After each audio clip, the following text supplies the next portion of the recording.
Hey everybody, welcome back to BobkeTV and a preview of the last classic of the spring, Liege-Bastogne-Liege, La Doyenne, the grand dame of the classics. It's been around the longest since 1852.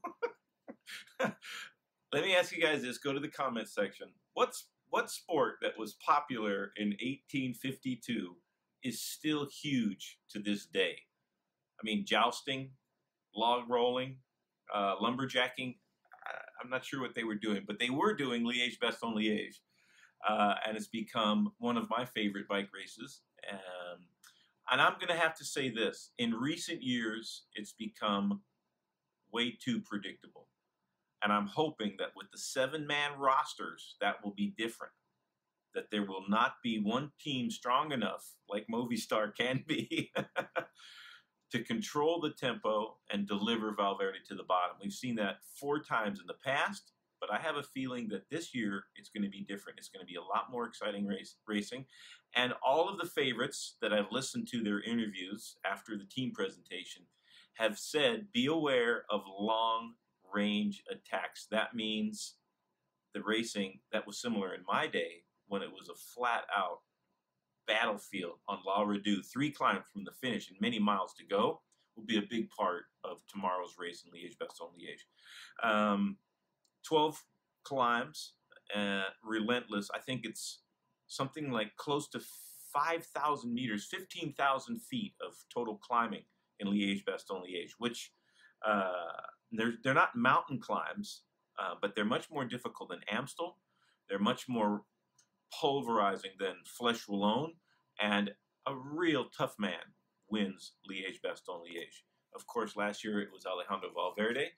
Been on fire this spring, but the Ardennes have not gone to script for Valverde. Was solid in Amstel, looked to have a lock on Flèche, but it didn't happen. That was Julian Alaphilippe. I'll get to the favorites in a minute, but Liege-Bastogne-Liege, a glorious race, one of the oldest races in all of professional sports, let alone bike racing, and it's a joy to watch and commentate on every year. And good news, you won't have to search high and low like I had to do for Amstel. It'll be on NBC, NBC Gold, and on NBC Sports Network. So look for that, and I don't have to wish you good luck finding it, hopefully. 270 kilometers, a little bit less, so long, pulverizing day in the saddle. It's supposed to be the first warm day of any race this year in Europe. That can be a big difference, especially if you suffer from allergies or if you get hay fever. You could be in for big trouble. That was one of the questions of Michael Kwiatkowski. He says, it's never bothered me. I don't expect it to bother me tomorrow. So we'll get to Kwiatkowski, what I think is going to happen to him tomorrow in a moment. What else about Liege-Bastogne-Liege? There's been course changes over the years. 2 years ago, Wout Poels was the winner. He's having a tough spring also, as is the entire Sky Squad. We'll get to that in a minute also. And that was a miserable day, weather-wise, and they added an extra climb, Côte d'Agneau, I believe it's called, and gave him the launch pad he needed to get in a little group. I believe it was Roman Kreuziger that went with him and got second, or was right up there. But it's gone back to the race course from last year, so same race course as last year that Valverde dominated. And I think if we can get into the predictions now and the favorites, that's what's going to happen again this year. He'll have some extra motivation to win a big Ardennes classic that he's so proficient at. He's won 4. The record is 5 by none other than Eddy Merckx. It seems pretty daunting, but Alejandro Valverde is strong enough to do that.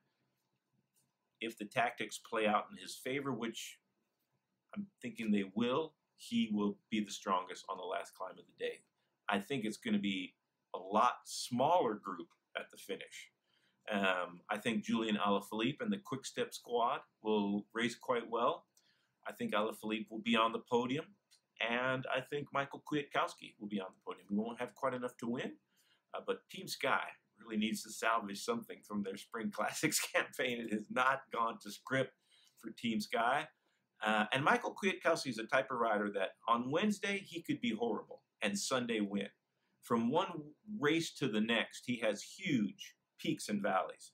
So I expect Michael Kwiatkowski to be right there in the finale, especially if the warm weather is a detriment to some of the other guys that have been racing in miserable conditions for many, many weeks and can't make the transition.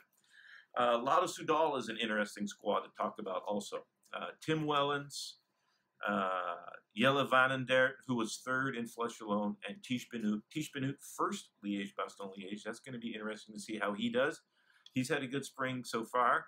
But Tim Wellens and Jelle Vanendert in a war of words right after Flesh Alone, because Tim Wellens thought that Jelle Vanendert should work for him. Turns out it should have been the other way around, and Jelle Vanendert was racing as best he could and got on the podium. If they get the tactics right, I think they could be up in the top 5. Not quite have the power to challenge the 3 guys I've just mentioned, but watch for Lotto Soudal to be up there. If there is a breakaway a long ways from the finish line, look for one of those 3 guys to be in it, which brings me to the wild card of Liege-Bastogne-Liege, Vincenzo Nibali. He's gone from a long way out in many races and has had great success doing that. The way he raced Milano-San Remo was absolutely brilliant, held off the field for an incredible win. And this is a course that suits him. He's been second in the past. He's been in the top 10 in the past. He's done it many times. He knows exactly what needs to be done. He doesn't have the firepower to match Alaphilippe and Valverde on the last climb, but he does have the endurance to go from a long way out. So if he gets some allies, watch for those riders to be up there. Another interesting team to watch, Sunweb. Michael Matthews had a great Flesh Alone, and Tom Dumoulin is doing Liege-Bastogne-Liege. Tom Dom will be a great ally if they can keep it together before the last climb. That climb suits Michael Matthews much better than the Mur de Huy that he got 5th on in Flesh Alone.